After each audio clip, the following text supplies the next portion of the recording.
अगर खाने में से नमक गायब हो जाए तो क्या होगा?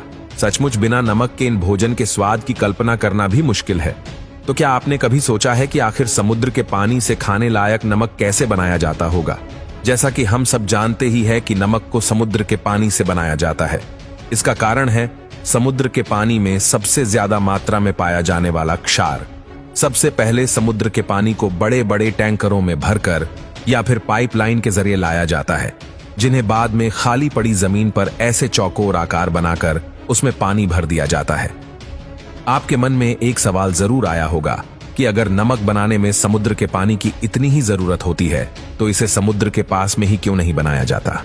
दोस्तों, इसका सीधा कारण है कि समुद्र में समय समय पर ज्वार भाटा आते रहते हैं और इनकी महीनों की मेहनत एक बार में ही बर्बाद होकर समुद्र में मिल जाएगी। सबसे पहले खारे पानी को इन चौकोर आकृतियों में भर दिया जाता है, फिर इसे प्रोसेस के लिए छोड़ दिया जाता है। आपके लिए मैं बता दूं कि रेप्यूटेशन प्रोसेस उस प्रोसेस को कहा जाता है जो इसमें किसी भी पदार्थ में से पानी को भाप बनाकर उड़ा देता है, जिसे नमक को समुद्र के पानी से अलग करने के लिए किया जाता है। सामान्य मौसम के हिसाब से समुद्र का पानी सूरज की भाप से ही इवोपरेट हो जाता है, जिसे नेचुरल इवेपोरेशन कहते हैं। पर इस प्रोसेस के दौरान आपके दिमाग में एक सवाल तो आया ही होगा, जिस समय बारिश का मौसम होता है उस समय कैसे समुद्र के खारे पानी को भाप बनाया जाता होगा? दोस्तों, इसके लिए वैक्यूम इवेपोरेशन प्रोसेस का इस्तेमाल किया जाता है, जिसमें समुद्र के खारे पानी को एक बड़े से वैक्यूम चैम्बर में डाल दिया जाता है। अब चैम्बर में पानी डालने के बाद इससे चैम्बर की सारी हवा खींच ली जाती है और फिर इसे नॉर्मल हिट देकर पानी को उबाला जाता है। इस तरह से आर्टिफिशियल नमक भी तैयार किया जाता है, लेकिन सामान्य मौसम में प्राकृतिक रूप से यह पूरी तरह से समुद्र का पानी सूखने में ज्यादा से ज्यादा 2 से 3 हफ्तों का समय लगता है। पर यह चीज मौसम पर भी डिपेंड करती है, क्योंकि अगर मौसम नम रहा तो पानी सूखने में 1 महीना भी लग सकता है। एक बार पूरी तरह से समुद्र का पानी भाप बन जाता है तो सिर्फ रह जाता है शुद्ध सफेद नमक।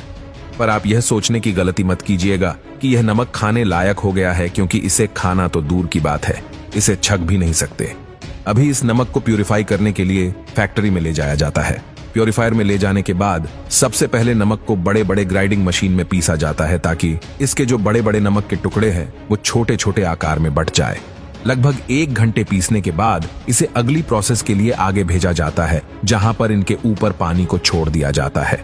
पानी की धार छोड़ने का एक बहुत प्रमुख कारण होता है, इससे नमक के अंदर जो छोटे छोटे पत्थर होते हैं वो सब निकल जाते हैं।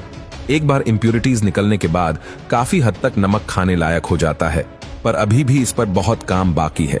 तेजी से पानी की धार देने से नमक पूरी तरीके से गीला हो जाता है। अब आगे की प्रोसेस में नमक को सेंट्रीफ्यूगल यूनिट में भेजा जाता है।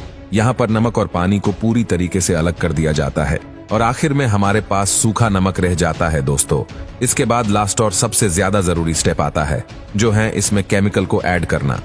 दोस्तों, कोई भी नमक हमारे लिए प्राकृतिक रूप से खाने लायक नहीं होता, उसमें कुछ चीजें मिलाकर इसको हमारे खाने के लिए बनाया जाता है। तो आखिरी स्टेप में एक बड़े से कंटेनर में सूखे नमक को डाला जाता है, जिसमें फिर आयोडीन और अलग अलग नमक के प्रकार के हिसाब से कुछ केमिकल्स डाले जाते हैं। 90% से ज्यादा नमक में आयोडीन डाला जाता है, जो कि हमारी सेहत के लिए अच्छा होता है।